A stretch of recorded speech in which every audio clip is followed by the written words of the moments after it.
விஜயவா குறிப்பிட்டுள்ளார். வர்த்தக வாணிப செய்திகள் கேட்டீர்கள்.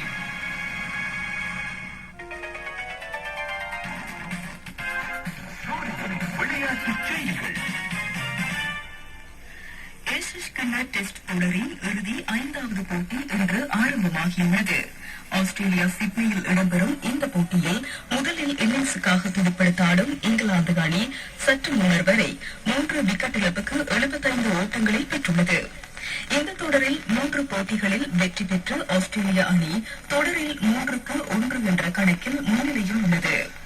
இந்த செய்தி உள்ளிட்ட மேலதிக விரிவான செய்திகளுக்கு www.sorianfmnews.lk என்ற நமது இணையதளத்திற்கு பிரவேசியுங்கள்.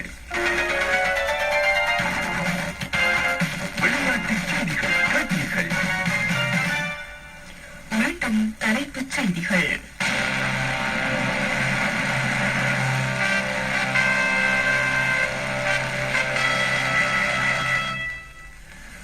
சூறாவளியால் பாதிக்கப்பட்ட குடும்பங்களுக்கான நிதித் தொகை எதிர்வரும் 10 நாட்களுக்கு வழங்கப்படும் என அரசாங்கம் அறிவித்துள்ளது. சீர்திருத்தம் என்ற பெயரில் பொருத்தமற்ற பாலியல் கற்கைகள்